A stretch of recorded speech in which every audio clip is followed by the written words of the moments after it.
Good morning. I hope that everyone's having a great day so far. Appreciate everyone's time for sitting in on this webinar, right, especially right before the holidays. I am Hideyuki Terashima, and I am a environmental geologist with the Illinois State Water Survey, which is located at the University of Illinois. I've been working on the wateropera.org program since 2014 and currently oversee the day-to-day, which involves ensuring the most up-to-date information and resources are showcased on our website. During today's presentation, I'll be introducing to you what kind of website wateropera.org is, what our program is about, how it's a useful program that aims to help water and wastewater professionals around the country to help them better maintain compliance and enhance public health, protecting public health, while focusing on today's special topic, safety for wastewater operators. Before I start, I wanted to quickly go over some housekeeping stuff. This webinar will be presented on the GoToWebinar platform. For those that have not used GoToWebinar before, you should see a console similar to what I have shown on the slide. There is a question section where you will be able to submit any questions you might have throughout the webinar, which we will review at the end. So please don't hesitate to ask any questions throughout the webinar. Feel free to go ahead and throw your question into the chat. The webinar will also be recorded and will be uploaded to our wateropera.org YouTube channel once the webinar is over. This webinar has been pre-approved for 1.5 wastewater hours for Illinois licensed operators.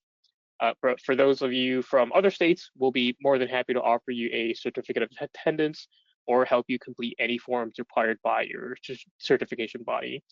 I believe the webinar registration form asks whether you'll be requiring a certificate, but if you are interested and didn't indicate so during registration, please send us an email at info@wateropera.org requesting a certificate of attendance with the name of this webinar in your email body. So something like safety webinar within the email text so that we know which certificate to issue to you once we receive your request. Additionally, we will not be able to provide any certificates for watching the recording of this webinar once that has been published to our YouTube channel, but just wanted to mention that beforehand. I will also be referencing a lot of different URLs and links throughout this webinar. If you would like a copy of this slide, please don't hesitate to email us as well, requesting a copy. I'll be more than happy to share this once the webinar is over.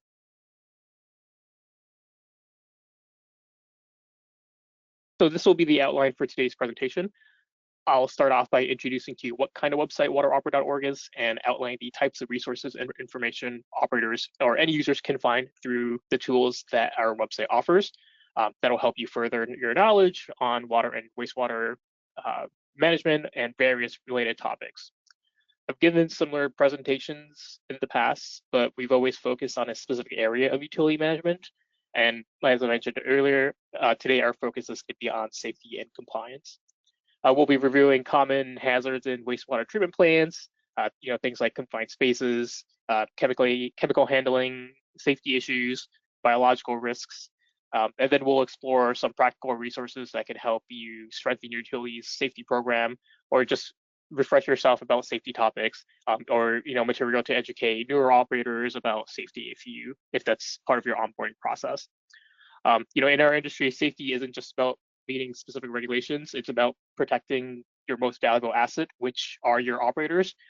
So a strong safety culture within your program or within your utility helps to ensure that every team member goes home safely at the end of the day, and it helps build trust across your organization as well if you have a robust safety program.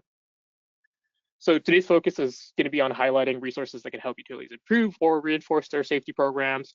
I'll share examples of some of these publicly available tools and resources that's been developed by leading organizations, showing you how to search for similar resources through wateropera.org. And then we'll wrap up by talking about other features that the program offers, like our newsletters, blog posts, and our self-paced classes that do offer CEUs.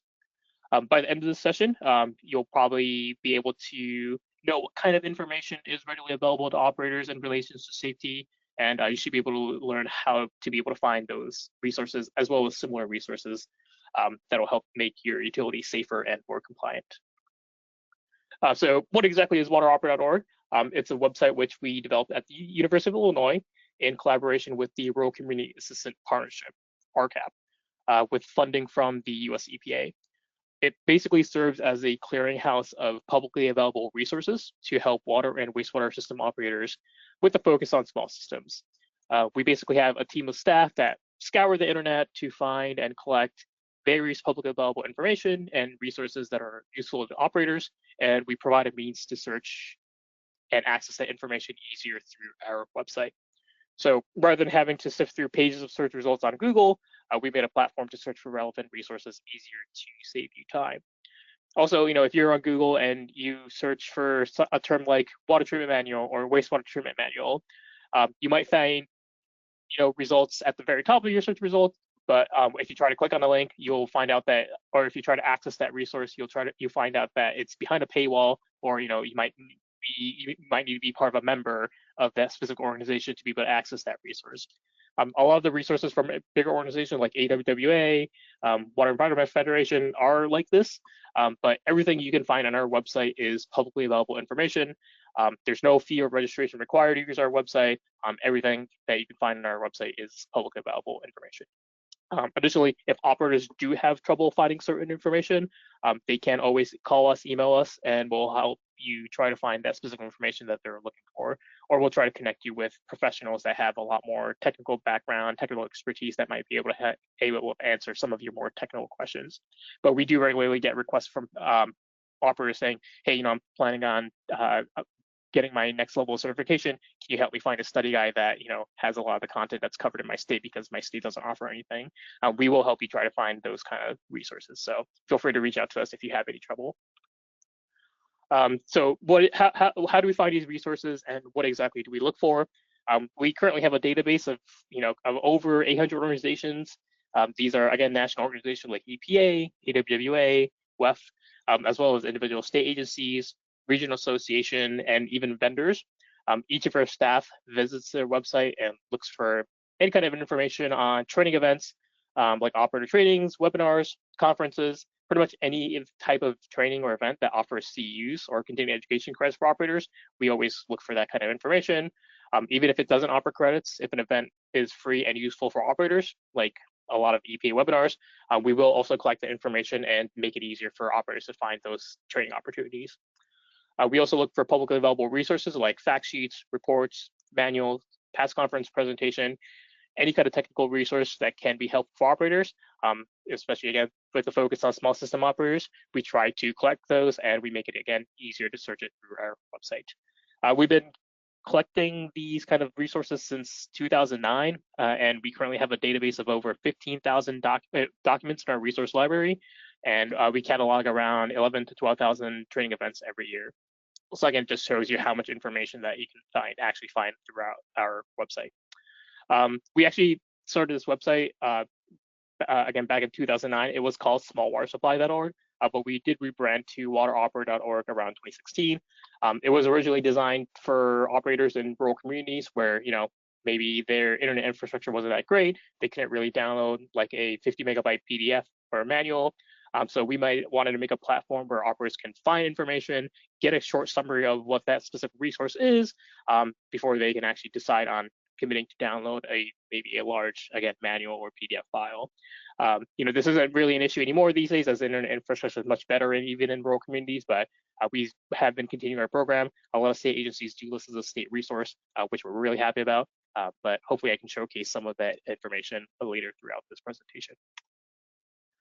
So after we collect these data on training events and resources that we find, we display that information through our nationwide calendar and resource library tool that's available on our website. So our nationwide calendar tool, it's again meant to help operators save time from having to search through numerous organizations or training providers' websites and find all the relevant training events in a single calendar. Similarly, we collect the most useful publicly available resources and display that through our document library. Both the calendar and the library does have an extensive search function, so you can find the specific information you're looking for easier. Again, I'll show screenshots along with providing a demo of the tools later in this presentation. And for each entry of a training event or resource, we again try to make sure to provide complete summaries of why this training event is useful for operators, why this resource is useful for operators. So for documents, we'll provide a short summary again, where where we found the document, how this resource is useful for operators, what topics it covers. If an operator reads this resource, how can they apply it to their daily operations? We try to highlight the information.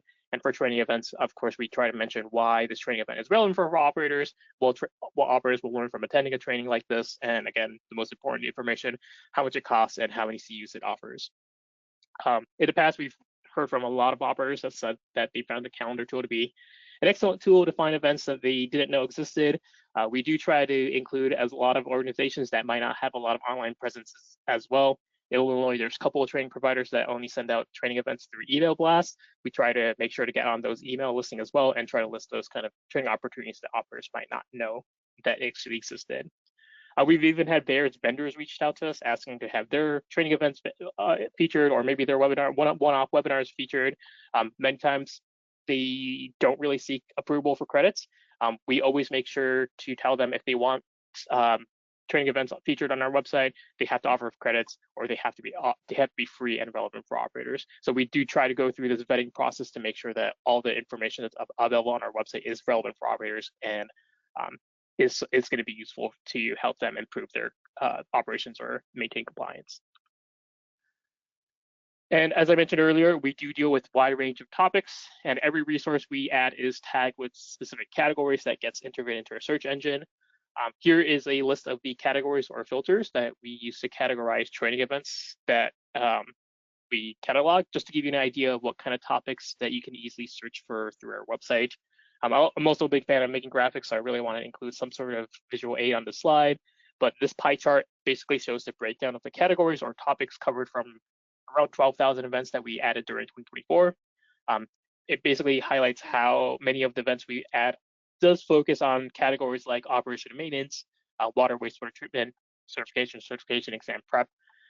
But since this presentation focus is on safety, I wanted to highlight that our website does have a dedicated safety category within our search function. This does make it easier to filter and find training events, as well as resources specifically related to safety practices much easier. And on the slide, it says that around 10% of the events that we added in 2024 were safety focused. A lot of the categories I had that's below the safety list, you can tell that it's less than 10%. Some of them are less than 5%. Some of these categories, you really don't see that many trainings on, especially like on radionuclides, but safety is a pretty common topic. A lot of training providers do trainings on safety. So hopefully I should be able to highlight some of these opportunities in the demo later.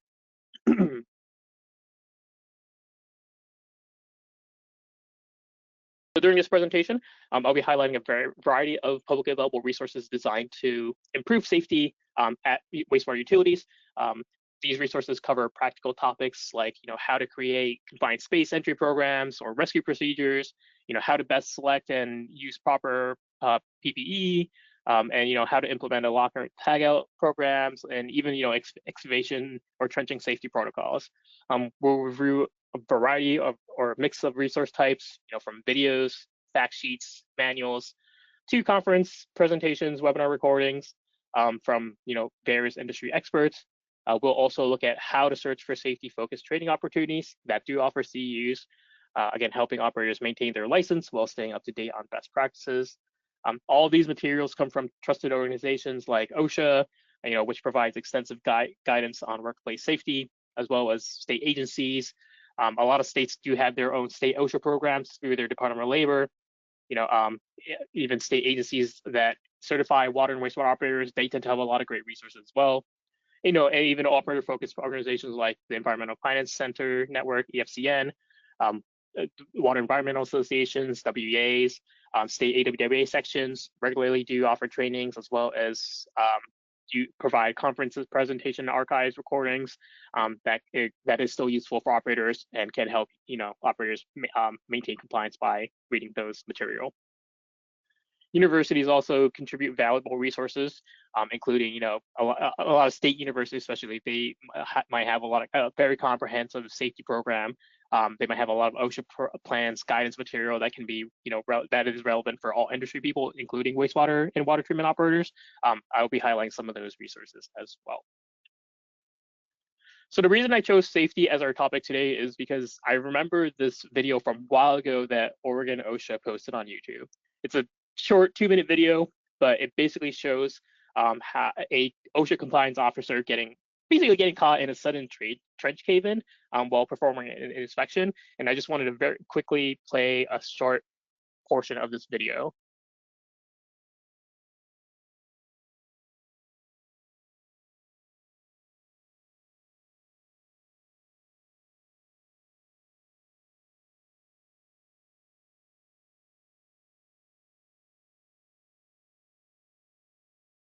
So that was very short, but you can just clearly tell the dangerous situation that that compliance officer got himself into. But it's a good reminder that even with all the training and expertise in the world, these hazards are unpredictable. They do happen in a blink of an eye. Even if a trained professional can get caught in situations like this, they can be caught off guard.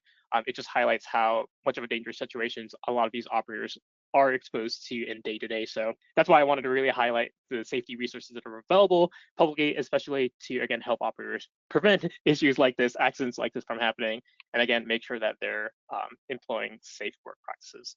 So by focusing on safety today, my goal is to make sure every operator has access to the resource and knowledge needed to prevent, again, accidents like this, and again, ensure that everyone gets to go home at the end of the day.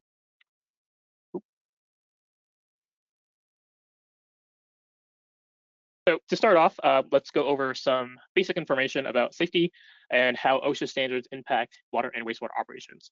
So OSHA is the regulatory agency under the U.S. Department of Labor. Their primary objective is to ensure safe working conditions and setting and enforcing standards and providing training, outreach, education, and assistance to all workers within our country. For our industry, OSHA standards primarily fall under two categories. First, Title 29, CFR Part 1910, which covers general industry standards. These apply to daily plant operations and include requirements for things like lockout, tagout, confined space entry, and hazard communication. And the second one is Title 29, CFR Part 1926, which covers construction standards.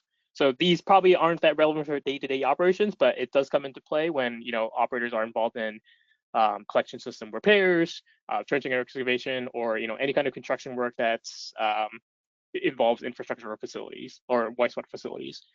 OSHA also plays an enforcement role, so it's important to note that the federal OSHA does not cover state and local government employees, which include many municipal operators, but in states like Illinois, a state plan like Illinois OSHA does extend coverage to public employees. So in states without a plan, public employees might fall under state-specific labor laws, or they might just have to follow EPA specific safety requirements. But if you're part of I believe there's like 20 something states that have a state-specific plan, definitely reach out to your state Department of Labor. Make sure you're following those state OSHA plans because they tend to be either as rigorous as federal OSHA plans or even more stringent. As it applies to more public employees as well. And finally, OSHA does investigate complaints and accidents, and agencies can issue citations or notices of violations when safety issues are identified. So understanding OSHA's role is critical because these standards does form the foundation of every safety program that water and wastewater operators do have to follow. Now that we covered OSHA's role, let's look at some of the services that they provide to help utilities improve safety and compliance. First of all, OSHA does offer a free on-site consultation program for all small and mid-sized businesses nationwide. This program is intended to help workplaces identify hazards and helps provide recommendations for corrective actions. Without the worry of having to worry about OSHA potentially providing a citation or issuing a violation. It's supposed to be all confidential information. It's a great way to get expert guidance, at no cost. If you have a state program, OSHA program, it might be done. The consultation might be done through them, but you can find your state's consultation contact through OSHA's consultation directory, which I do have a link at the very top. But if you click on it, it will give you the contact information for each state, who you should reach out to if you want this kind of assessment done. Also provides extensive training and education resources. Their Training Institute Education Center offers various courses on topics like confined space entry, job hazard analysis, lockout tagout procedures, and just much more information. You can find a list of their training opportunities through that training link provided, as well as a map showing how to contact the training centers that are located in each state. In addition to in-person courses, OSHA does offer online resources such as videos, e-tools, interactive modules that walk you through hazard identification processes and how to implement safe work practices. These are great for quick refreshers or self-paced learning. I believe majority are all publicly available and free to access. For those who need formal outreach training, OSHA also does provide, their 10-hour and 30-hour courses for general industry through their outreach training program. If that's something that you're interested in learning about, these courses are widely recognized and provides a strong foundation for workplace safety. And finally, OSHA does publish a wide range of publications and guidance material, a lot of fact sheets, quick cards, detailed guides to help operators or any kind of worker understand the hazards that are exposed to them and how to protect workers. These are also freely available on their publication page and can be downloaded. All these resources are practical, accessible, and they are designed to help operators improve their knowledge on safety, and it does help utilities strengthen their safety programs, especially if you actually read those manuals, read those guides, and try to implement within your day-to-day operations. Quickly, let's just shift to EPA and their role in terms of water and wastewater safety. So while OSHA does focus on worker safety, EPA regulations are designed to protect public health and the environment.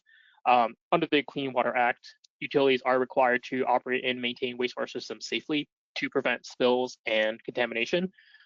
The Resource Conservation and Recovery Act also governs how hazardous waste is handled and disposed of at treatment plants, ensuring that chemicals and byproducts don't pose a risk to communities or ecosystems by accidentally discharging them or improperly discharging them.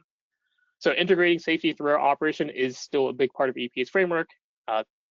This includes strict requirements for chemical handling and storage. So for substances like chlorine, sulfur dioxide, any kind of treatment chemical, there has to be a robust emergency response planning to ensure that you're not accidentally spilling those chemicals and that you're communicating those risks effectively throughout your community as well as within your utility.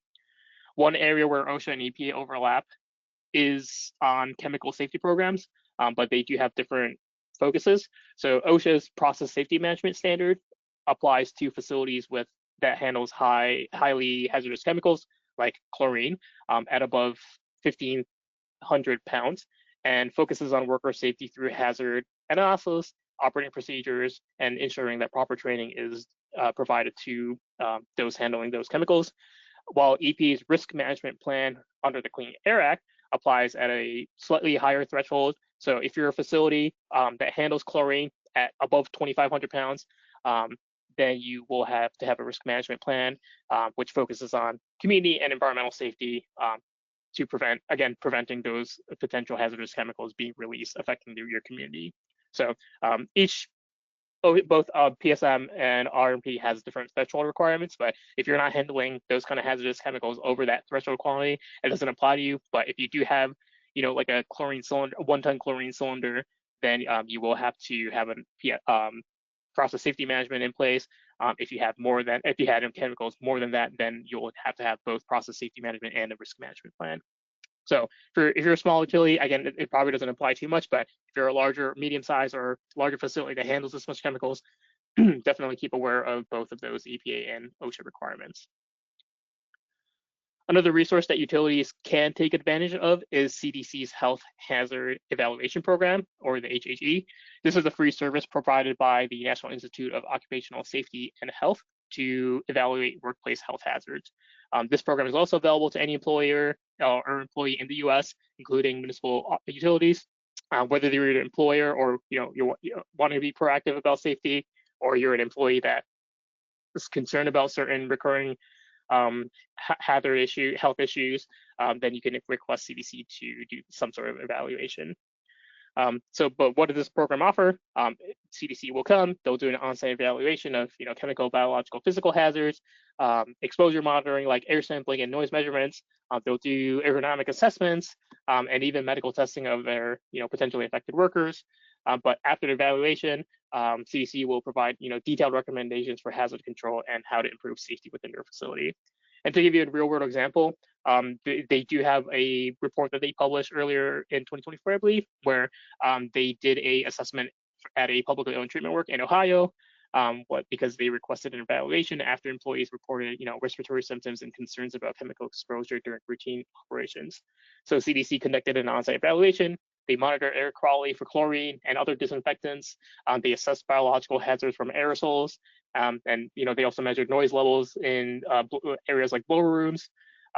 Then CDC provided a roadmap to how to improve those issues that they found, recommended practices, engineering controls, like installing, plexiglass splash guards between grinders and employee walkways, and switching from powdered lime to liquid solutions to eliminate the dust hazards. They also helped the facility identify ventilation systems that were in disrepair and needed a complete redesign to protect laboratory workers.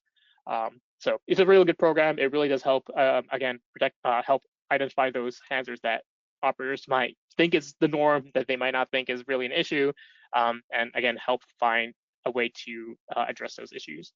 So if you're for utilities that want something free, they want some sort of assessment, again, this is another opportunity to get your safety assessed. Now that we've looked at the regulatory framework, let's talk about some of the most common hazards at wastewater treatment plants. So these facilities present a mix of biological, chemical, and physical risks that operators do face every day. First, biological hazards. Wastewater does contain high concentrations of pathogens like E. coli, hepatitis A, cryptosporidium. Exposure to these often happen through direct contact to wastewater, as well as invisible exposure through aerosols, splashes, or contact with contaminated surfaces, especially during maintenance or cleaning activities. Next, chemical hazards. A lot of treatment plants have chemicals on site. Chlorine, sulfur dioxide, hydrogen sulfide, ammonia are all commonly used or generated on site during treatment processes. If an operator comes in contact with these chemicals, they can pose significant risks and can cause injuries like inhalation injuries, chemical burns, in extreme cases, improper storage can cause fire or explosion. So again, you want to make sure your chemical is being stored properly and your operators are handling them safely. There are also a lot of physical hazards that are present at wastewater treatment plants, which is also probably the cause of most frequent injuries. Confined spaces are a major concern. Low oxygen levels, toxic gases, even engulfment risks can make these areas extremely dangerous without proper entry procedures. Slip, trips, and falls. You might think it's nothing, but they're also common because a lot of wastewater treatment plants, they have wet surfaces, they have uneven walkways. I've been to a water treatment plant where the utility was using a wooden plank as on top of their clarifier to walk over, and it seemed very dangerous, and I was very concerned about it. But again, there's some issues that are present in smaller and rural communities. Electrical hazards are another issue that's commonly found. Pumps, motors, and control panels are everywhere. Excessive noise from blowers can also pose potential risks to your noise hearing, which you do have to protect yourself too. Illinois OSHA recently published a report on 20 common safety citations issued in water and sewer department inspections throughout our state. Interestingly, most common citations weren't for accidents. They're actually for missing lockout and tagout procedures, inadequate confined space programs, failure to perform PPE hazard assessments, poor hazard communication, and much more. So it's not like an actual issue that happened, but more of those preventive measures that aren't being put in place. So this really does highlight where utilities are failing up short and where improvements should be prioritized. But if you're interested, the link on the bottom will take you to this 2-page fact sheet that Illinois OSHA published. And again, understanding these hazards and risks, again, is the first step to building a stronger safety program that will help protect your operators. Now let's focus on individual hazard types. So starting with chemical hazards, these are some of the most serious risks in wastewater operations. OSHA addresses these through 2 key standards, Section 1200, which is the hazard communication standard, and Section 119, process safety management. So these standards ensure that workers understand the chemicals they're handling and the facilities have systems in place to manage highly hazardous substances safely. So why is this a concern? Beyond the obvious risks of chemical injuries and respiratory issues caused by them, operators deal with a lot of silent killers like hydrogen sulfide, which is particularly dangerous because it causes olfactory fatigue. So, as many of you are aware, hydrogen sulfide smells like rotten eggs at low levels, but at higher concentrations, it does kill your sense of smell. So you might not think that that gas is present until it reaches a lethal dose, which in case it'll knock you out. But where do these hazards occur? Common locations include disinfection areas where you have a lot of chemicals like chlorine gas, sodium hypochlorite, other chemicals stored, as well as dewatering and sludge handling locations, where polymer and lime are present and used for wastewater stabilization processes, as well as in collection systems or wet wells where stagnant conditions can lead to high concentrations of gas like hydrogen sulfide and methane. So what are the best practices for mitigations? Utilities can install continuous gas monitoring alarm systems in an area where these chemicals are stored. Operators can also ensure secondary containment for all bulk liquid storages. So, if a tank fails, that chemicals won't reach the floor or drain, and it'll still be contained. And for field work in the collection system area or wet wells, operators should mandate the use of forward gas monitoring to detect oxygen levels, hydrogen sulfide, methane, or carbon monoxide aren't present to ensure that operators can safely enter those areas. Next up, biological hazards. This is, again, something every wastewater operator deals with daily. OSHA addresses this under Section 1030, the Bloodborne Pathogen Standard, and the General Duty Clause, which requires employers to provide a workplace free of recognized hazards. So again, why is this a concern? Wastewater is essentially a soup of pathogens. It includes bacteria, viruses, parasites, including anything from E. coli, salmonella, hepatitis A, again, cryptosporidium. Exposure to this doesn't happen by accident. It occurs through simple ingestions of microsplashes, contact with open cuts, or inhalation of aerosols generated during treatment. But where these hazards show up, basically anywhere throughout the treatment plant, but especially during in the headworks and the bar screen area are hotspots. This is where you'll find the highest concentrations of raw pathogen, and it's where you're most likely to encounter those sharp needles that can potentially come in contact with you, puncture you, and again, provide a point for pathogens to enter your body. Aeration basins also pose a high risk of aerosolized pathogens. A lot of those high energy movements of water moving can create mists of aerosolized pathogens, which you can easily breathe through without even touching the water or wastewater. And there's also finally the scum removal or sludge handling process, which involves direct contact with concentrated waste, which again can provide a path of exposure to those pathogens.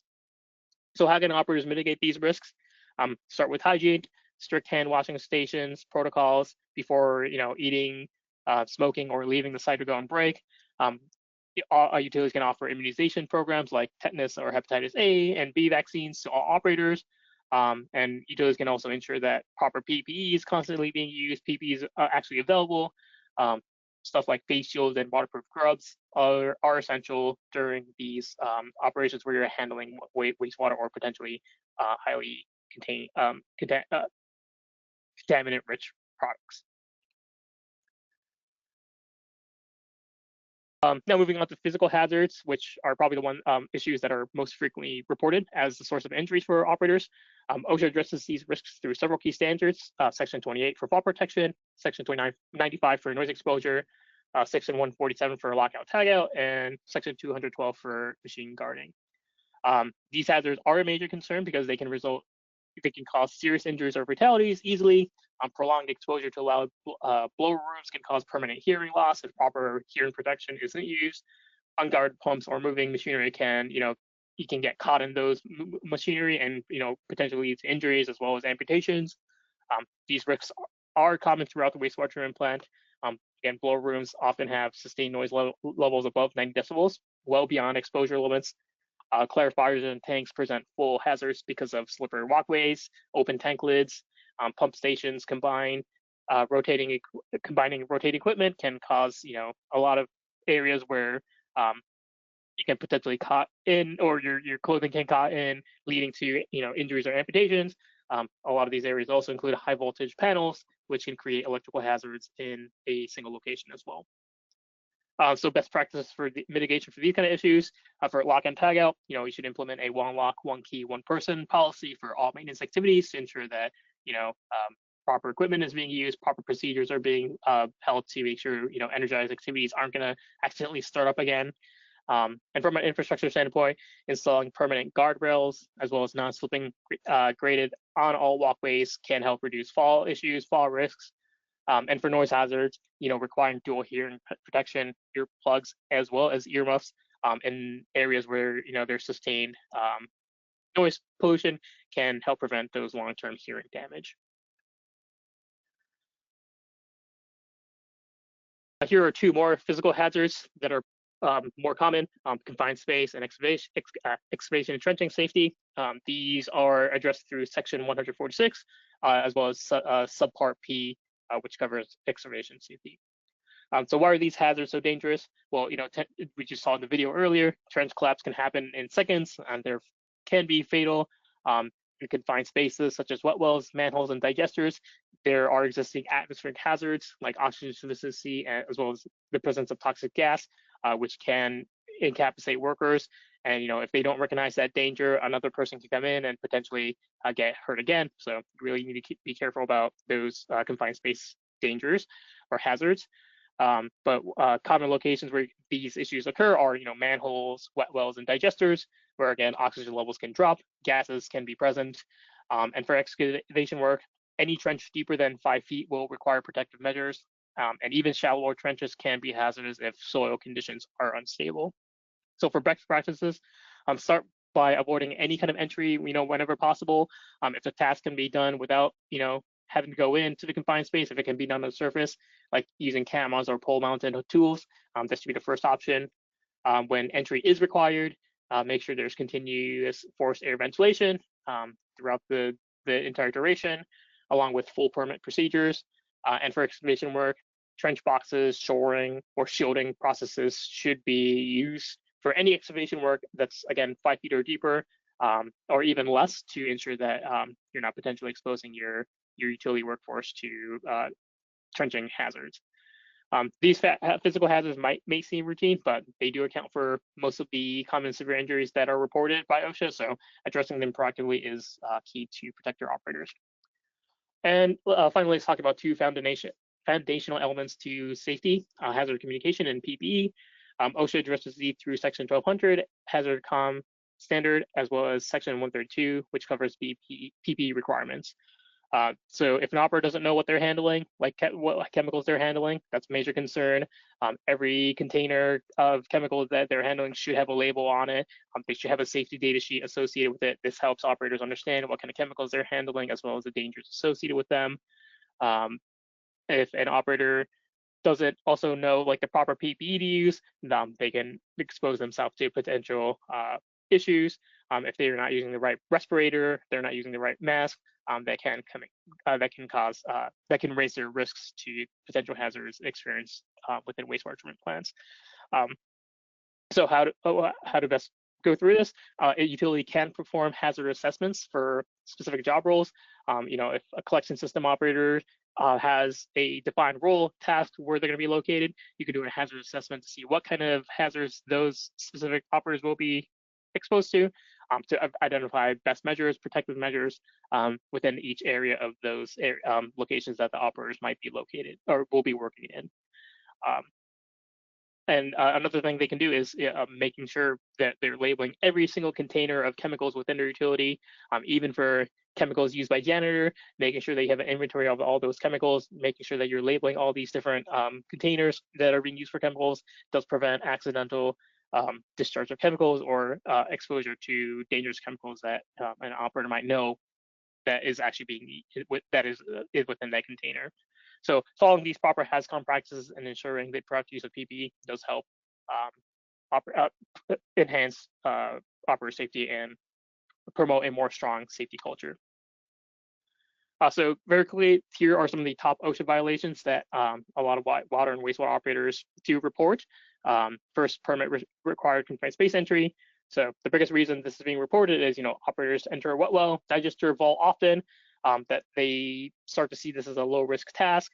because nothing happened the past 100 times they've entered these spaces, but that mindset is dangerous. And again, if a second person is unaware of those confined space issues as well, they might try to go in and try to rescue someone, and they might get potentially caught in the same hazard as well. Second is PPE. So discomfort is a major factor. Heavy respirators or fogged up goggles can make jobs harder, so operators might remove those gear to be able to see better, putting themselves at risk. Another issue is that a lack of formal hazard assessment, which means that not proper PPE might be used within the treatment plant, and that again will enhance the amount of hazardous exposure exposed to operators. Third, HAZCOM. So this comes down to neglect. Again, secondary containers not being labeled, safety data sheets are missing. If a utility implements a new, starts using a new treatment chemical, they might not update their safety data sheet library, which can be an issue if an operator comes in and doesn't realize that they changed chemicals. Lockout tagout is another citation that's reported a lot. Violations occur because operators might forget about considering stored energy, like if they turn off a motor to a raised gate, they might forget that gravity is still an energy. If they don't secure that gate properly, that gate can fall, potentially causing injuries if someone's under it. Pneumatic pressure in airlines, another thing. If they don't forget to that there is still pressure within these airlines, they can expose themselves to that kind of hazard, as well as thermal energy from steam. If they're not making sure that all these potential energy sources aren't de-energized, again, they can get these energy sources can expose themselves to operators, and operators can get hurt from them. And fifth, walking working surfaces. So wastewater treatment plants often have pits, open channels, raised platforms that are just deep enough to require guardrails under OSHA standards, but a lot of times they're missing. Also, wet floors and rusted guardrails might become the norm because they're working in a wet environment. Those are dangerous situations that do need to be addressed. So these are some considerations operators should keep an eye out on if they're trying to improve safety. So what's the best way to go about looking for these hazards? You can implement hazard identification as well as job hazard analysis, which are two processes OSHA recommends. Hazard identification is a process of, again, looking for potential sources of harm before it causes an injury.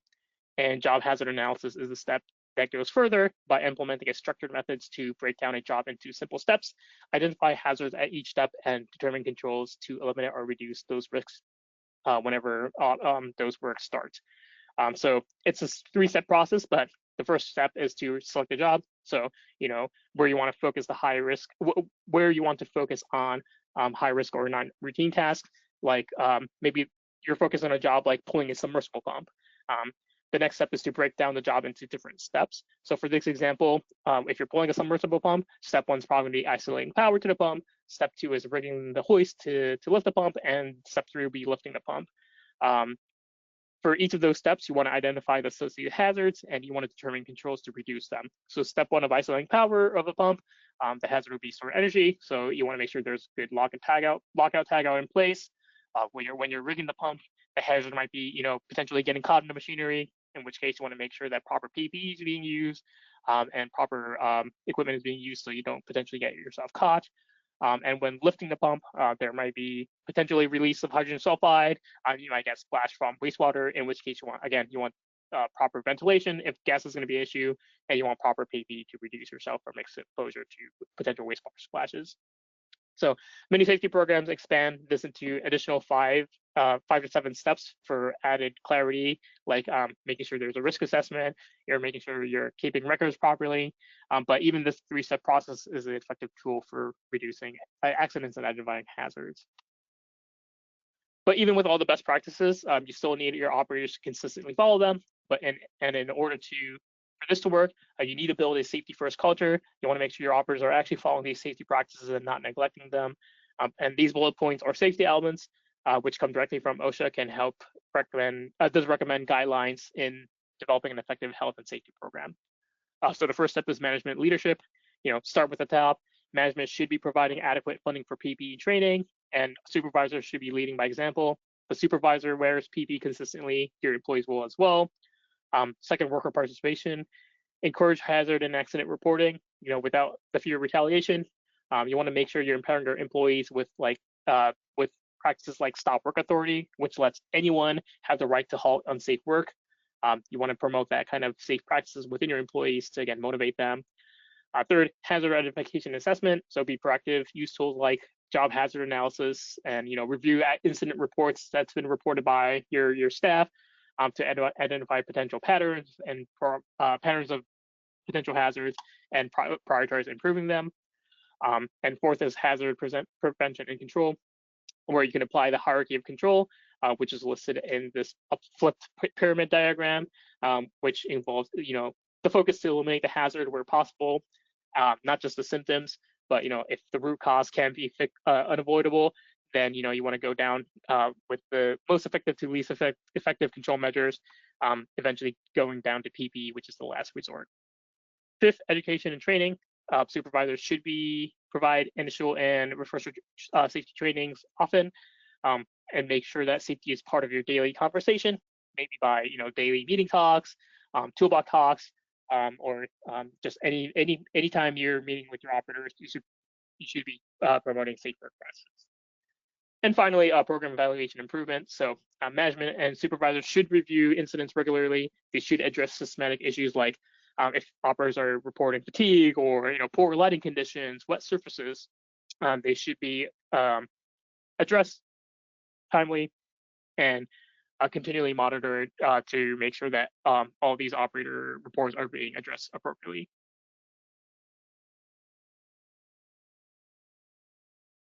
So now I'll move on to highlighting a number of public available resources to help wastewater utilities improve their operator safety program. But starting off, if you'd like more information about how to develop a safety and health program, I would recommend checking out OSHA's Recommended Practices for Safety and Health Programs Guide.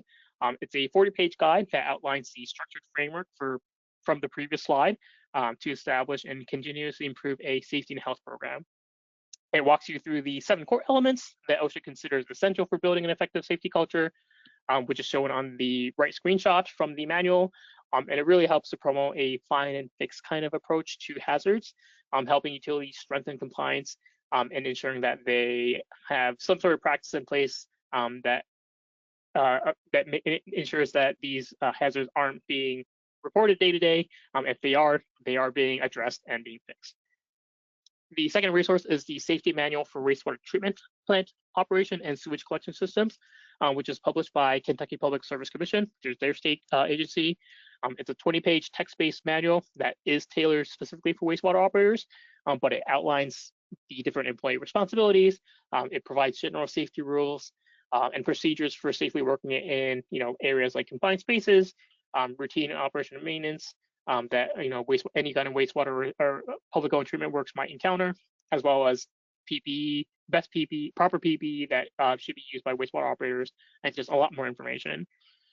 It also includes practical steps for accident reporting and applying aid like first aid, making it a simple resource, a good resource that operators can grab and follow when looking for concise guidance on safety.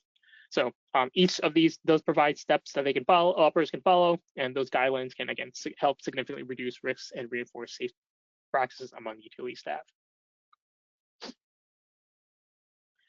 Next, I want to highlight 2 comprehensive safety resources designed specifically for water and wastewater utilities. So the first is from Missouri Rural Water Association. It's just titled Safety Manual, but it's a 42-page technical guide that provides the specific policies, procedures, as well as checklists necessary for safe water and wastewater operations.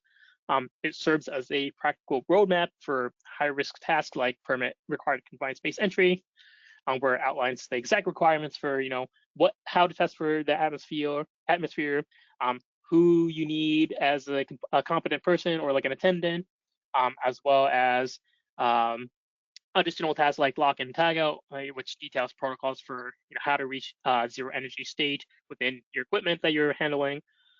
The manual also covers critical field safety topics like trenching and excavation, how to classify soil, what are the shoring requirements for utility staff, as well as fall protection and PPE standards. So if you're really looking for a comprehensive safety guide, utilities can use this as a reference to develop their own manual or simply utilize the same elements to implement a structured safety program. I also have Alaska DEC's Introduction to Water System Safety Guide listed on here. So this is a 26-page guide that's actually part of DC's operator training course that is also publicly available online. And it provides, this specific chapter provides an overview of the major safety concerns specific to water utility operations. So even if it's water focused, a lot of the material like trenching and excavation, it is relevant for wastewater operators as well. So I did want to highlight this, but again, it includes guidance on confined space entry, traffic control, safety, chemical handling, especially for stuff like chlorine, first aid for chlorine specific accidents, hygiene to prevent waterborne diseases, and just much more information.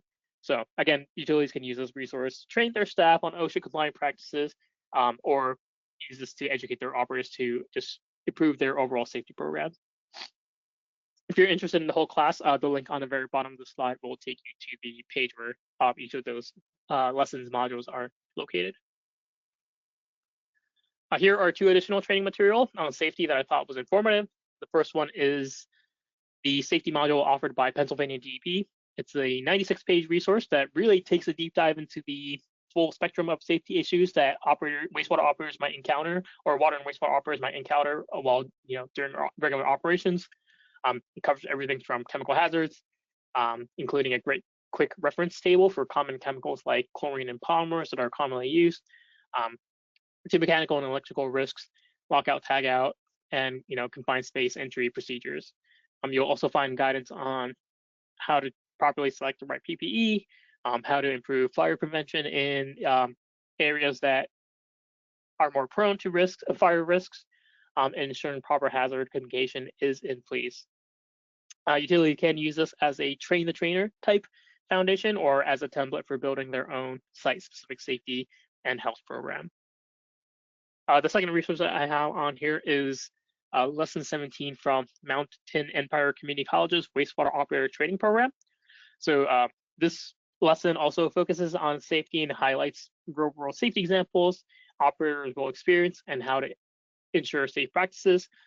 It is a shorter lesson, but it does include a lot of great information. One of the stronger sections is on chlorine handling.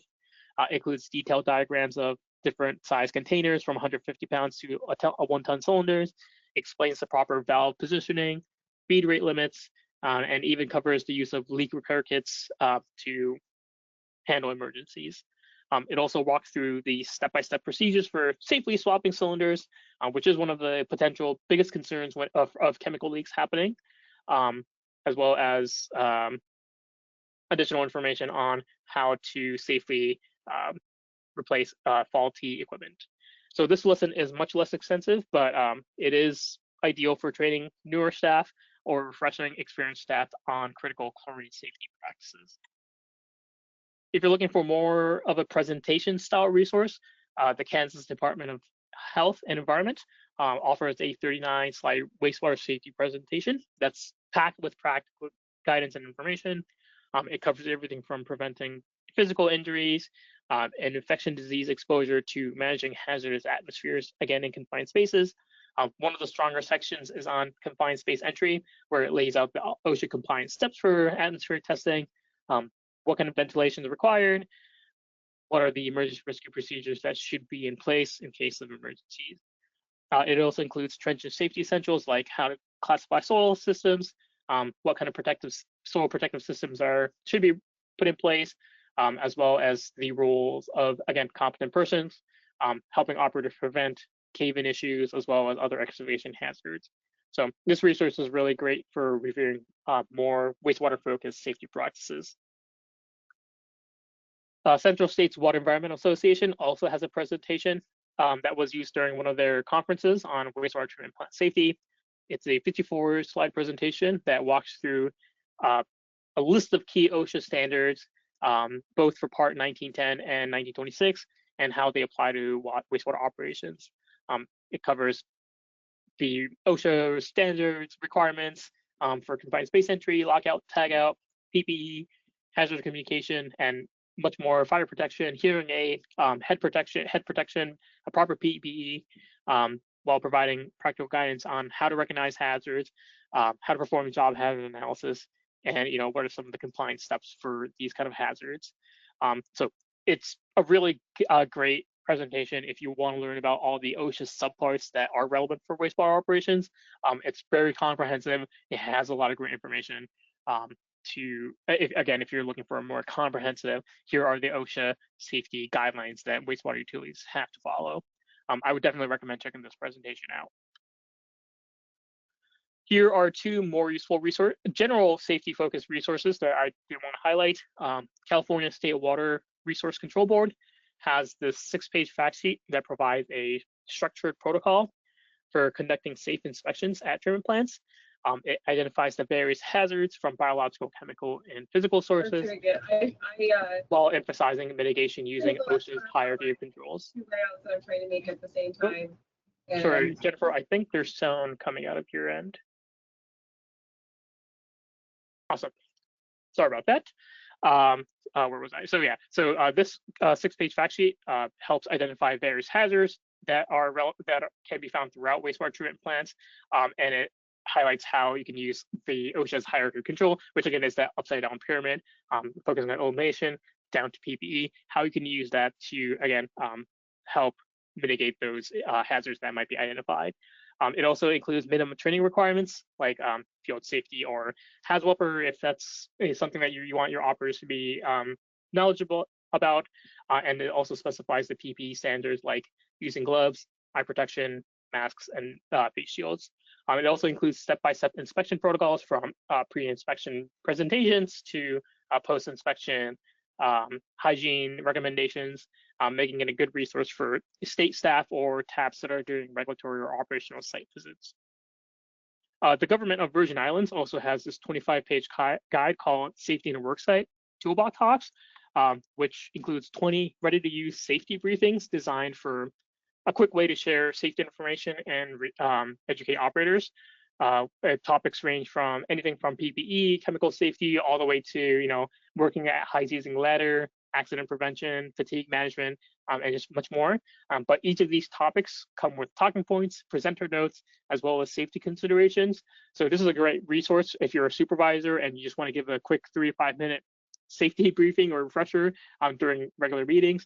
You can use these toolbox talks to outline some of those OSHA compliant requirements and again help promote a proactive safety culture. So again, it's a really good tool if you're trying to do some day-to-day trainings with your operators. If you're looking for specific information on health hazards and identifying them within wastewater treatment plants, here are two good resources. Cornell University has published this health hazard manual for wastewater treatment plant and sewer workers guide, which is a 52-page guide that provides an overview of chemical and biological hazards that are prevalent in wastewater environments. It explains their exposure routes, such as how can operators be exposed through inhalation, what you can be exposed through skin contact or ingestion, and it details the health risks from those different chemicals like volatile organics, heavy metals, as well as pathogens like viruses, bacteria, protozoas that are prevalent within wastewater. The manual also provides practical strategies for reducing exposure, including agent controls, how to best use PPE, what kind of immunization operators should have, and just general safe work practices against chemical and biological hazards. For more information on biological hazards, the Water Environment Federation has a comprehensive manual titled Safety, Health, and Security Standards for Water Resource Recovery. They are currently on their 7th edition of this manual, but the new version is not free or it's not publicly accessible for anyone. They do have, however, made a chapter on biological hazards at wastewater treatment plants from their 6th edition free. If you have a WEF account, you don't need to be a WEF member to make a WEF account, and anyone can make an account for free. But I just want to share that in case there were any WEF members amongst the audience. But it's a 54-page guide. It provides a comprehensive review of bacteria such as wastewater bacteria that can be found in wastewater environments like salmonella, hepatitis A, parasites like giardia. It's a comprehensive guide that again lists all those different biological hazards, and it does also provide guidance on how to prevent infections, how to prevent the spread of infections, including how to improve personal hygiene, best PPE usage, again immunizations that operators should have, and how to develop a more safe work environment. So again, it's a great resource if you're looking for biological hazards specific information. If you're someone like me that prefers video type resources, here are two safety focused ones that I wanted to highlight. The first is a 11-minute video from Pennsylvania DEP. It's a little older video, but it highlights the key hazards operators face during wastewater maintenance activities, again, on confined spaces, fall hazards, electrical hazards, um, excavation trenching hazards, as well as any kind of moving equipment that are prevalent in wastewater environments. So for each hazard, the video does outline practical safety measures, how to best do lockout and tagout for electrical systems, proper gas detection systems, how to properly trench shores or shoring trenches, best fall protection systems, and again, what kind of PPE that should be used, like steel-toed boots, hard hats, safety glasses, and much more. The video also highlights hygiene practices to prevent biological contamination, safe chemical handling processes like making sure that you have a safety data sheet library, and the importance of emergency preparedness. So it's a shorter video, but it does pack a lot of great information on core safety practices, and it's presented in a very easy to understand format. If you wanted a lengthier video on safety guidelines, EFCN has a 1-hour webinar recording on OSHA and safety regulations for water and wastewater operators. It explains OSHA's role and regulatory framework. It covers PPE requirements, confined space entry practices requirements, lockout tagout procedures, HAZCOM standards, and a bunch of OSHA focused requirements that are relevant for water and wastewater operators. The session also highlights common hazards and mitigation strategies, like how to review safety data sheets for on-site chemicals, how to implement a buddy system for confined space entry, ensuring emergency gear is prevalent throughout parts of the wastewater treatment plant or water treatment plant where it's necessary, like near tanks or basins. It also outlines OSHA's hierarchy of control. Again, that's the upside down triangle, how that applies to water and wastewater systems, and how that preventive measure can remove hazards where possible. So it's a great video for understanding both compliance and practical safety requirements within water and wastewater. Now focusing more on individual safety topics, starting with confined space. Here are two resources I wanted to share. The first is OSHA's Protecting Construction Workers in Confined Spaces Guide, which is a 64-page compliance resource that addresses the serious hazards of confined spaces. And it also explains the employer responsibilities for identifying confined spaces, what kind of proper signage is required to prevent unauthorized entry. It details the requirements for written space permit space programs, including requiring atmospheric testing, what kind of hazard control is needed, what is the proper PPE required for confined space entry, and how to plan for rescue for both non-entry and entry rescue. I know it's meant for more construction workers, but the information covered is still relevant for the general industry as well, and it does cover interesting information like alternate entry procedures, atmospheric testing, and they do have a specific chapter on sewer system entry, which emphasizes how continuous monitoring of gas is important, making sure there are surge flow precautions in place, as well as the proper emergency preparedness requirements for sewer line work. So it's a good resource for anyone that's again managing confined spaces safety during utility construction work or during repairs. If you are looking to develop a confined space program, the Indiana Department of Labor has a 90-page sample written program for confined space, which is designed to help employers comply with OSHA's confined space standards, and it does provide a structured template for developing a site-specific program for yourself, which includes again determining what the employees' roles are, what the operators' roles are, their training requirements, how to identify hazards, process for atmospheric testing, and just much more. So it's a clear, systematic approach for confined space entry that will help you reduce those confined space risks. For wastewater-focused confined space resources, here are two training presentations I found that were informative. The U.S. Water Service Corporation has a comprehensive 233-slide presentation. I think it was meant to be used for a training, but it is on permit required confined space entry. The training presentation does cover, again, OSHA requirements, hazards, common hazard, confined space hazards, as well as safe entry procedures for permit required spaces.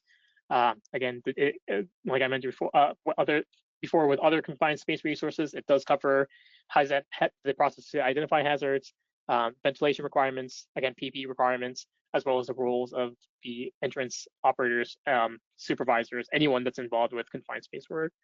It also includes guidance on completing entry permits, how to communicate those protocols within your team, as well as developing a rescue plan, along with practical examples, as well as checklists that utility operators can use that are more wastewater confined space specific.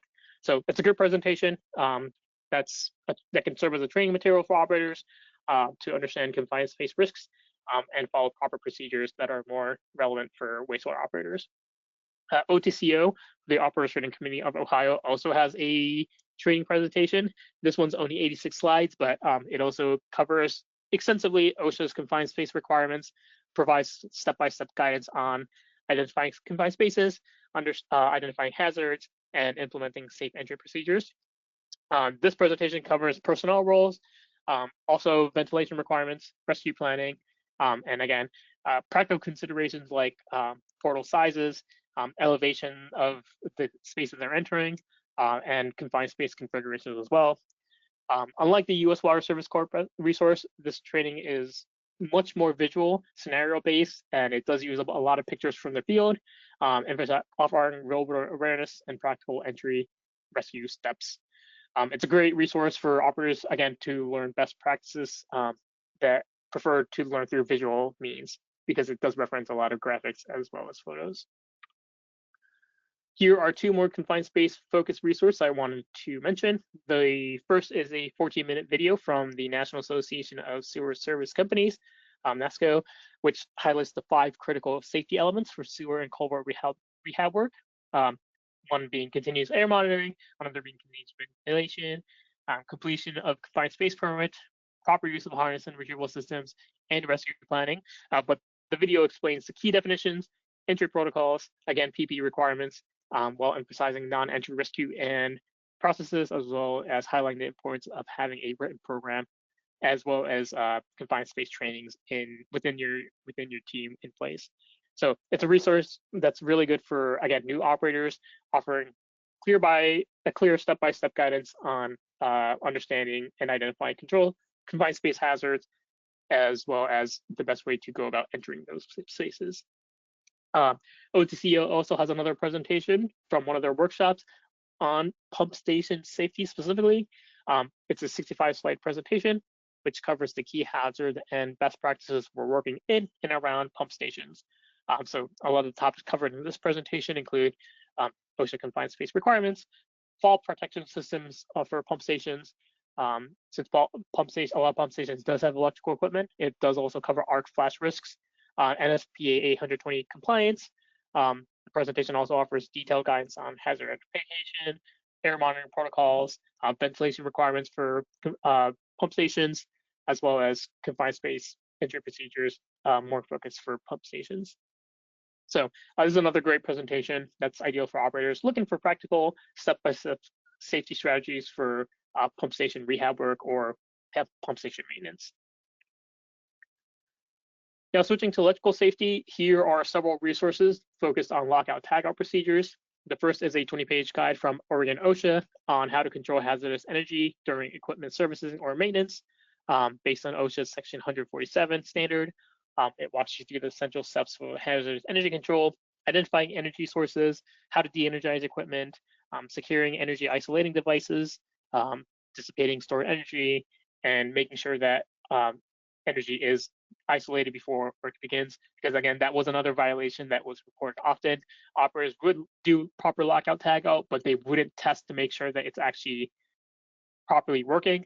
That's an area that OSHA did find a lot of utilities have the issue. So making sure you're following the proper guidelines is critical to make sure that you're following proper lockout tagout protocols. If you're looking to develop an actual written lockout tagout program, Michigan OSHA has a 53-page manual that's designed to help employers develop and implement an effective program. It covers everything you need for compliance, like employer responsibilities, how to create machine-specific procedures, training, how to train authorized and affected employees, conducting annual inspections, as well as handling special situations like group logout, as well as how to manage shift changes during these kind of work. The guide also includes sample programs, forms, checklists that can help you develop a program, help in aiding in developing a successful program. The University of Washington also has a comprehensive 73-page manual on their lockout tagout program, which this resource is more focused for university employees and how their university employees can prevent themselves from those electrical injuries. But it does include a lot of great imagery, graphics, examples of lockout tagout devices that are relevant for general industry. So again, if you're looking for another type of manual to develop a lockout tagout program, this is a great comprehensive manual that you can check out.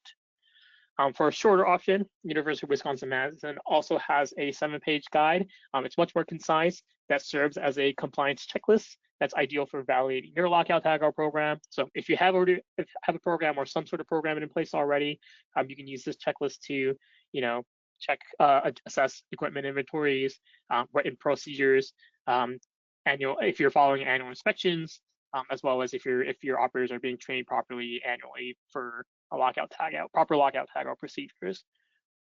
So for utilities, it's a great checklist to ensure that your lockout tagout program is OSHA compliant. Here are 2 more electrical safety resources that focus on National Fire Protection Association standards 820 as well as NFPA 70E.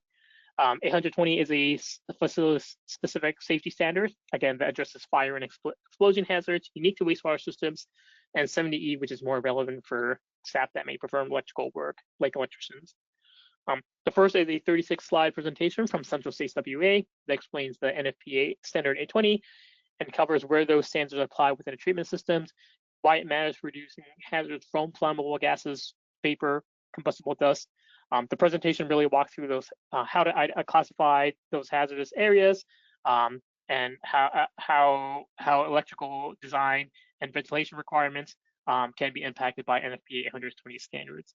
So it highlights strategies like physical separation of potential flammable chemicals, contaminants, pressurized vestibules, proper airflow to prevent gas migration, and just much more information. So it's a practical guide if you're trying to understand NFPA 820 standards, as well as how you can incorporate that into your plant design and safety compliance.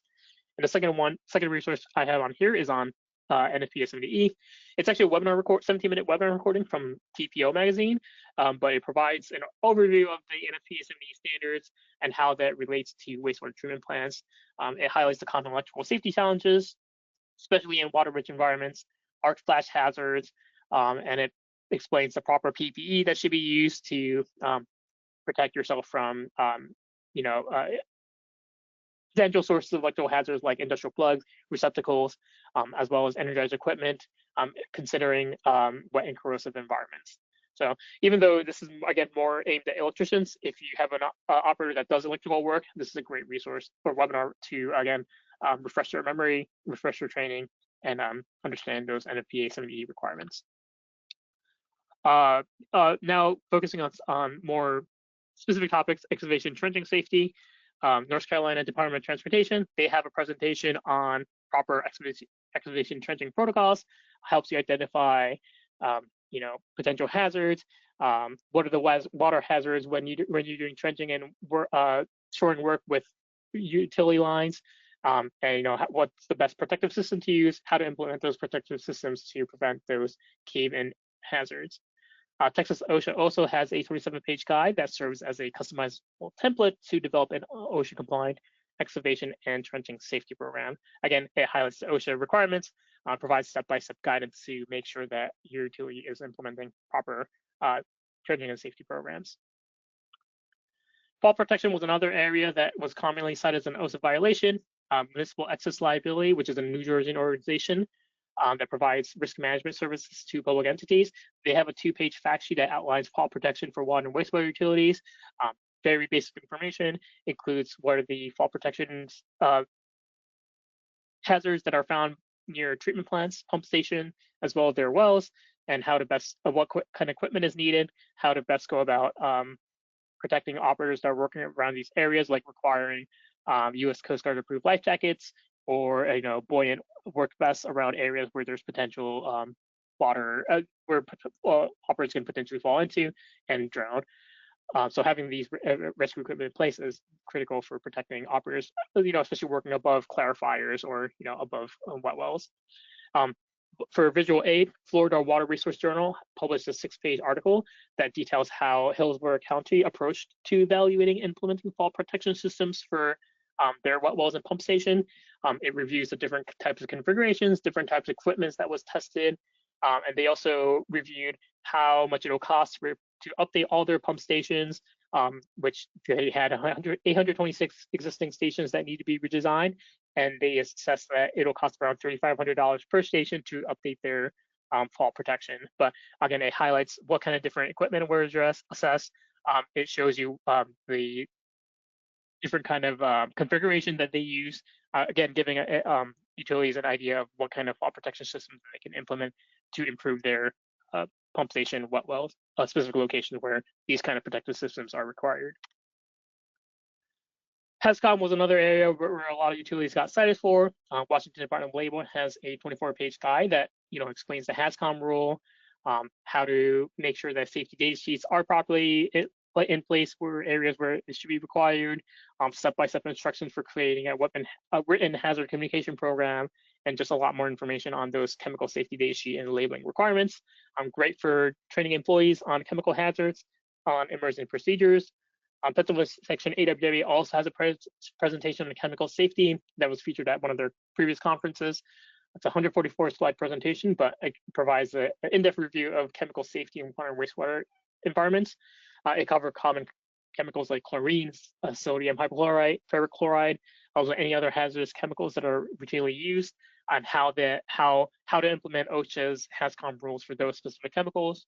The presentation really emphasizes practical safety measures and proper uses of PPE, emergency management, as well as chemical storage and handling requirements. So if you're looking for chemical safety resources, these two are great resources to understand those potential hazards within the wastewater and water utilities.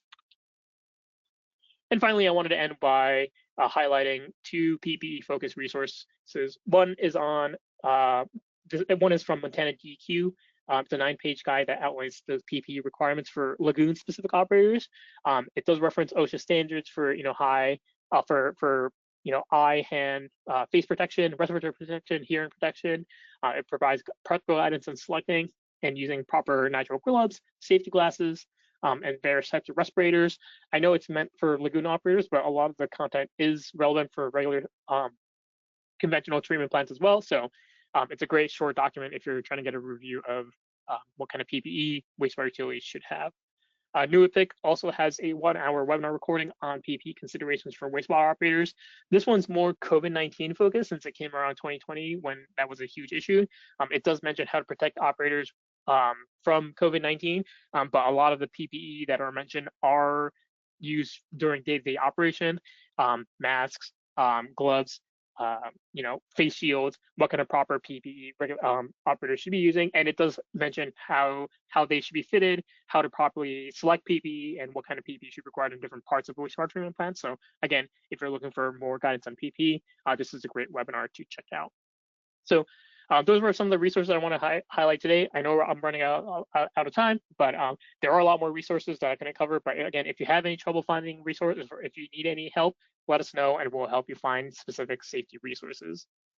But very quickly, I wanted to give a demo of our resource library and our calendar to help search for these kind of resources. So very quickly, again, our website URL is wateropera.org, and this is how the front page of the website looks like. Again, there's no login required. Anyone can get on here and start using our tools. So starting off with the demo of the resource library or the documents library tool, to access that page, you want to look at the resource library menu on the top. If you hover your cursor over that menu option, you will get a sub-menu option or pop-up that looks like this. What you want to look for is on the right side, there's a search for documents or a document search. Either of those options, if you click on it, will take you to our resource library page. I also added a link to the bottom for easier access. But once you get to this page, you see this gray search module. There's 3 sections you can interact with. On the left side, you have a select drop-down menu where you can choose from our 4 given filters, provided filters.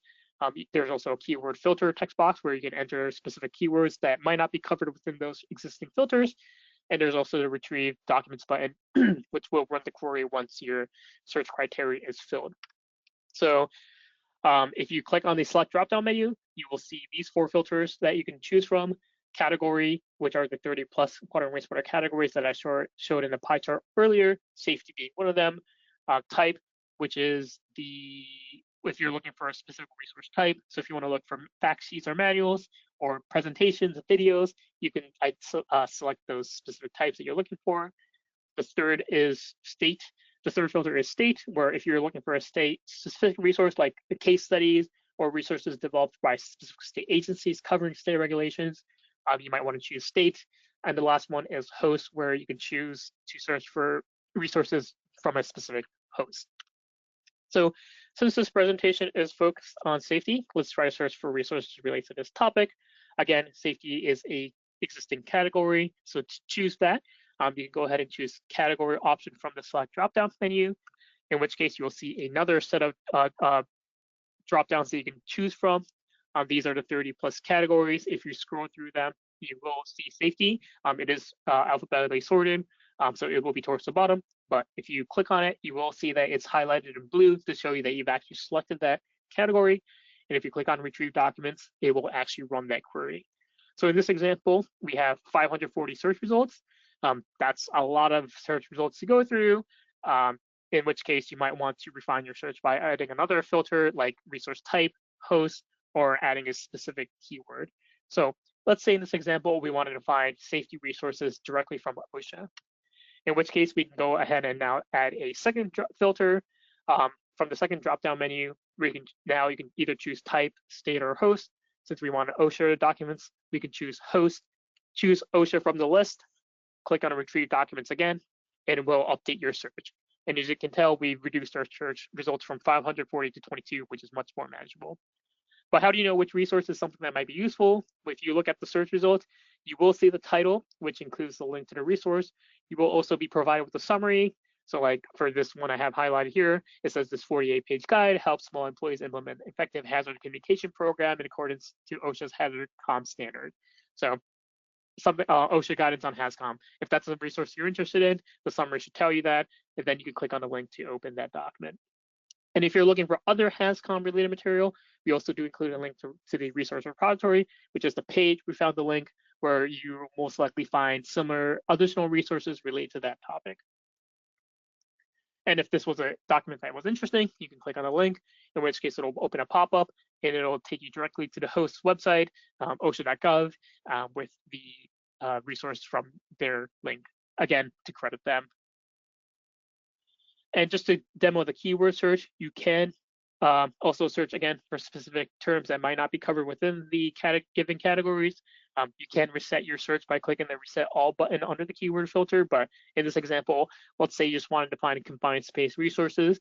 And rather than dealing with the existing categories, you can just enter confined space as a keyword, press retrieve documents, and you see that we have 62 resources on confined space. So from here, you can also add, if you're looking for a fact sheet or video, you can choose that as a type. Or if you're looking for resource from a specific organization, you can also add a host again. Now quickly, we also have a national training calendar where operators can come to search for training opportunities. To get to that specific event calendar page, if you look at the very top of the menu bar, there is an event calendar option. If you click on it, it will take you to our event calendar page. The page will look kind of similar to the resource library side. You will see that same research module, but with an empty calendar at the very bottom. Same drop down on the left side, same keyword text box on the right side. So if you click on the drop down again, you'll see those 4 different filters, the same water and wastewater related categories.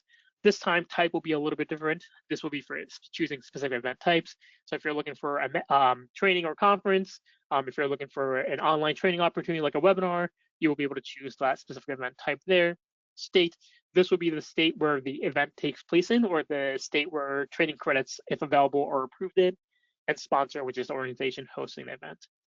So for this example, since we are in Illinois, we can see what events are currently approved for Illinois operators, especially when we hear from operators, they are usually trying to look for just what events are available in their state. So they might just use a state filter. But yeah, so in this demo, let's go ahead and choose state. And if you choose Illinois from the list, it will automatically populate the calendar with search results. In the calendar view, there is a previous and next month view option to switch between different months, or if you prefer to see the whole list in a single page, or single like a listing, there is also a view list option that will bring up a pop-up that shows the list view. Because just from this view, it's hard to tell what the event is. Some events have a full name, some events are just acronym. If there's more than 3 events in a specific calendar day, it just shortens the event name to the acronym. But if you hover your cursor over, you should be able to see the actual event name. But again, this is a harder to view, so we can also choose the list view option. We can also refine our search more by adding a secondary category or secondary filter like category, in which case I have demoed on this slide. We added a safety category, just like the resource library side, in which case it did refine our search even more. I just jumped to the January month from December just to give you an idea of what's available within in the upcoming month. But again, if you want to see this as a list view, if you click on the list view list button, it will give you a pop-up that shows all event that fits the search criteria in a list form. In this view, you will see the full event name, you will see the sponsor as well, and if it's a in-person event, you'll also see the city that it's going to be taking place in. And right now, I have this one event with an arrow next to it, which is Illinois Section's upcoming webinar on radium in water and wastewater treatment system. Since this came up when we chose the safety category, this event presumably is related to safety. If this was an interesting event, you can click on it, in which case it will open up a new window that shows all the relevant event information, start date, end date, time, link to actually go register for the event, as well as the details, contact information, how much it costs, as well as the continuing education, how many credits are offered, and which states they're approved in. And if we look at the details, it says this training focuses on what radium is and why it shows up in treatment residuals, worker exposure considerations. So it presumably will cover radium safety topics for water operators or wastewater operators that might be coming in contact with these types of contaminants. So if you're interested in it, this might be a course that you might want to register, in which case you can click on the link and you can go register. I also wanted to mention that there are a lot more webinar opportunities or live online training opportunities since COVID happened. So if you're looking for online training opportunities, these are all live trainings, not self-paced. These have a set time, set date. But if you go to event type, and choose webinar live online, it will give you a bunch of training opportunities that are all online training opportunities. Again, which you can take from your office anywhere. Great opportunity for, if you can't leave your treatment plant and you need to get extra credit hours, you can try to look for trainings that's approved in your state that is also online. So that concludes the demo. Before I finish off, I just wanted to quickly mention some of the other features, resources that our program offers. We have a blog page where we do highlight recent news, or we focus on a single topic and showcase resources that we've added to our resource library related to that topic. And on the right side, I do have a screenshot of an example of a more safety-focused blog post. But our blog posts also have categories, whether it being operator safety. If you click on that link, you will see all of our blog posts that are focusing on operator safety, which again references some of the resources, safety-focused resources that we have added to our library if you're interested in looking for more safety-focused resources. We also have 3 newsletters that we send out monthly or bi-weekly electronically through this program. The first is our most popular standard wateropera.org bi-weekly newsletter, which highlights recent news like funding opportunities, upcoming free trainings, as well as some of the new resources that's been published by out of the water and wastewater organizations that we have in our database. We also have the Innovations for Small Systems newsletter, which is our monthly newsletter where we highlight recent news on innovations, upcoming pilot studies, or upcoming technologies, pilot studies on those, as well as research on new treatment technologies. If you're interested in the more research area of treatment, that's a great newsletter to follow. And we also have a tribal newsletter, which is geared more towards our operators that work closely with tribal communities or tribal operators. all 3 newsletters does cover drinking water as well as wastewater topics. And it's free to register and has a lot of great information, which I always recommend checking out. But if you're interested, you can register or sign up for our newsletter by clicking on the newsletter button on our main page. And you can click on sign up for email updates. Or if you want to see our past issues, we do have an archive of that as well if you click on the see recent issues of our newsletters section. And finally, I also wanted to touch on our self-paced classes that we offer. Our groundwater well care class is our most popular class. It's free, it's online, it's self-paced, and it can help operators better understand how to maintain and take care of their groundwater wells. It's the only training that we offer that has been approved for training credits in multiple states, including Illinois. We also have 2 additional self-paced trainings, which we developed for Mass DEP in collaboration with University of Massachusetts Amherst on cybersecurity and source water protection. These are also free, but the source water protection training will only offer credits to Massachusetts operators, and the cybersecurity training is only approved for Massachusetts, New York, and New Hampshire. But we have received a lot of great feedback. If you're wanting to learn about source water protection and cybersecurity, definitely check out these courses as they're free, they're informative, and again, they're self-paced, so you can take it at your own pace. So that concludes my presentation. If you get a chance to use wateropera.org and run into any questions, again, feel free to contact me or my supervisor, Steve Wilson. Our emails and phone numbers are shown here. Or if you scroll to the bottom of our website, you can find our contact information, our info@wateropera.org email address on there. I also have it on this slide. As I mentioned earlier, if you would like a copy of this presentation, please send me an email or send an email to info@wateropera.org. If you're requesting a certificate at the same time, and we'll be more than happy to send you this copy so you can reference a lot of the links that I listed on the slides. But yeah, at this time, I know we're a little bit over, but Jennifer, do we have any questions? No, there are no questions at this time, but great presentation. And I wanted to mention that we'll be processing certificates this afternoon. So if you don't receive anything by the end of today, and you did already request one, then feel free to reach out and we can look that up for you. Fantastic. And if you do come up with questions later on, again, don't hesitate to email me or Steve. We're always more than happy to talk to you guys. If you have a lot more technical safety issues that needs to be addressed, we can help you connect you with our technical assistance providers, which have a lot of experience working with these communities, and they can probably give you a lot more technical expertise than us, but we'll more than happy to connect you with those experts that might be able to answer more of your technical questions. But any general safety questions or information or questions related to some of the resources I covered today, feel free to reach out to me. I'll be more than happy to discuss that with you. Yes, since we're out of time, thank you for your time. Again, I hope everyone has a nice holidays, Merry Christmas, and hope everyone has a nice rest of your day. Thank you.